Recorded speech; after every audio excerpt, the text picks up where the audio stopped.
係各位網友，即係咧，我係睇到一單新聞，咁咧就係琴日嘅，就係嗰個澳門商會嗰個姓葉嘅出嚟講，我知你猛然發覺嗰個衛星賭場執笠呢件事咧係幾咁大鑊。嗱，嗰啲衛星賭場執笠咪執笠咯，呢啲衛星賭場咧，呢8個賭場咧，原來全部係呢一個澳博嘅衛星賭場。呢啲嗰陣時咧就係無法無天噶嘛，咁咧佢哋嗰啲人咧就有個地方，咁就同澳博講，就開一個衛星賭場，譬如英皇啊、呢個君怡啊嗰啲都係咁。你一開咗個賭場咧，你就係殺咗幾多錢翻嚟咧？你先要俾租呢一個澳博，然後殺咗幾多錢翻嚟咧，就同澳博分賬嘅。澳博分一橛俾你，應該分一半到，但係咧你就負責嗰個賭場嘅人工，就同埋咧要負責嗰啲搭馬仔嗰啲數啊。搭馬仔嗰啲數咧係好嚴重啊！嗱，其實咧一個賭場咧，呢個喺1990幾年我就已經有參加，我朋友已經做賭廳嘅，我睇過佢條數。譬如你殺你做100萬生意咁啊，咁咪冇太少啦，做1億生意咁啊，做1億生意咧其實係咁啊，你 turnover 係1億，咁咧你平均咧就殺2.6% 到，你咧就殺260萬，都幾 constant 嘅，因為咧主要係百家樂咧莊啊抽5%，傭唔抽啊，所以咧莊贏面大啲，所以2.6%。喺咁嘅情況之下咧，你係嗰啲搭馬仔咧你要拆俾搭馬仔啊，你總共咧就賺2.6% 啊，咁你賺2.6% 咧 overall 個 turnover 咧，你就要負責俾翻1% 啲搭馬仔，咁咧如果你有本事殺多啲，你咪賺多啲。所以後來咧嗰啲貴賓廳咧就賭呢個台底嘅，台底就唔使俾賭場，亦都唔使抽稅，呢個咧就好重要嘅。好啦，我再講講。咁呢啲衛星賭場話執笠，點解咁嚴重咧？佢係咁，原來呢啲衛星賭場咧冚唪唥同澳門啲銀行借咗錢啊。喺2020年生意開始大鑊疫情之後咧，佢哋就陸續就按咗佢哋間酒店，甚至咧有啲按埋其他嘅樓俾啲賭場，俾呢個澳門啲銀行。澳門銀行覺得佢有賭場做啦，就唔驚佢啊！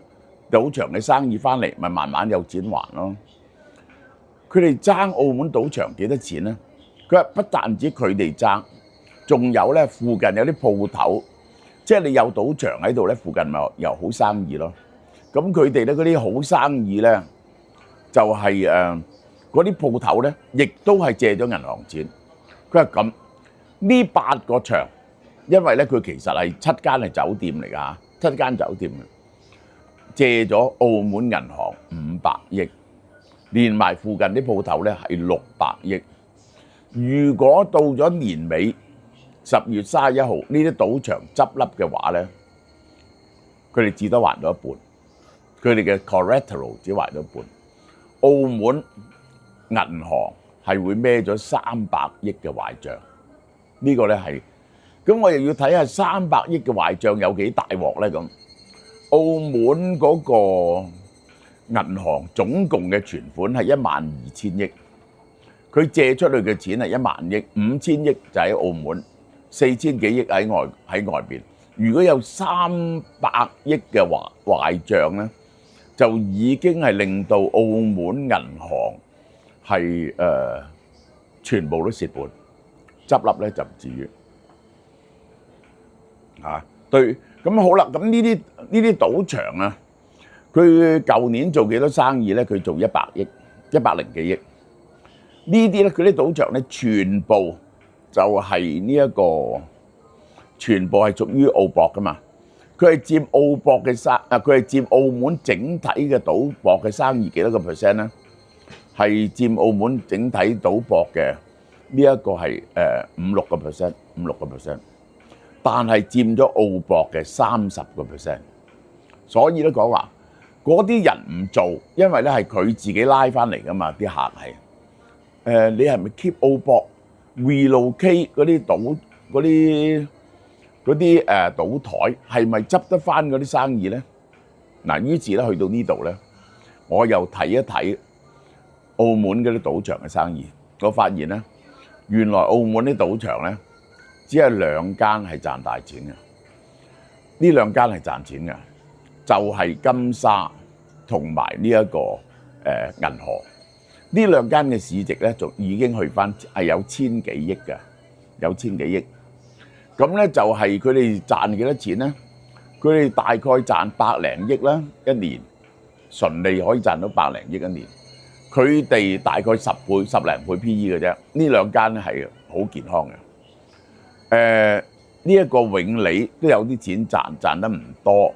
呢個美高梅又賺一啲錢，賺得唔多，賺都可以。仲有呢個新濠都可以。澳博係好大鑊，澳博咧即係賺得幾千萬一季。舊年咧仲係蝕7000幾萬一季，今年咧賺2000幾萬。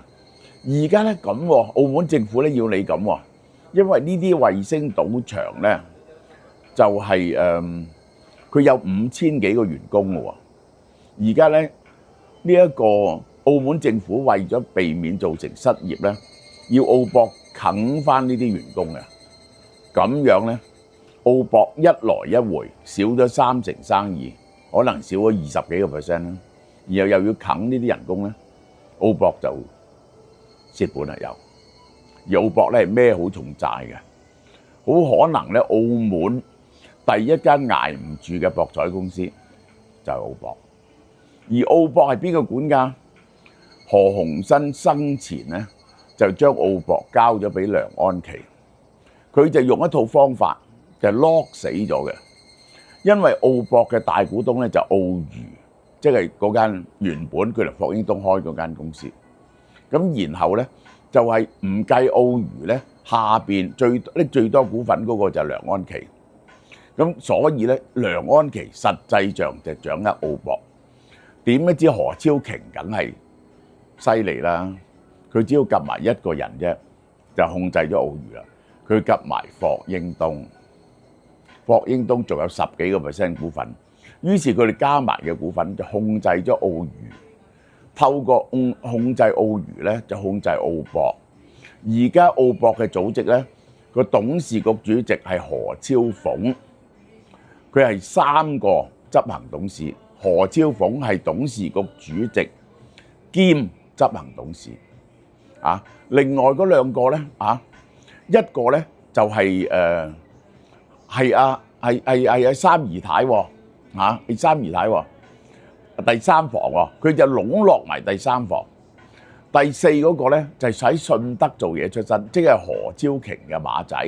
然後咧佢2個非執行董事，一個咧就係霍家嘅人。一個咧就梁安琪，呢2個咧係冇權，但係佢又俾一個位霍家嘅人喺實際權衡嗰陣時咧，佢又俾一個位3房，於是咧4房咧就瓜得啦。梁安琪就聽講話梁安琪嘅財政狀況咧係非常之大鑊，因為佢投資咗好多錢喺地產度啦，多數都係 commercial property 啦，最大鑊嘅喺橫琴，橫琴好多棟樓係梁安琪。橫琴係個鬼城嚟嘅，同埋咧你發夢都估唔到啦啩？呢一個咁多年嘅帝國60幾年何鴻燊開始建帝國，結果發完賭牌，竟然會有間呢個博彩公司執笠，第一間就係會係澳博。而何超瓊同阿余爭結咗婚啊嘛，我睇唔到佢有任何舉動去救澳博喎。得唔得意啊？佢爭權就幾叻啦。咁你都有啲措施去救翻澳博嘅，澳博嘅生意咁差，一啲掙扎都冇，就咁死咗，好似條鹹魚咁，好唔好笑啊？好啦，嗱，又有嘢好抵啦，大家快啲嚟買啦！呢個冰富丸雙生生蠔，大家好中意食嘅。咁就又減價，又嚟咗批貨，48蚊，48蚊啊，200克好好食，個個食過都話脆嘅啲生蠔係99蚊減到48蚊，200克。新鮮運到啊，空運運到，你要去門市買嘅呢個就係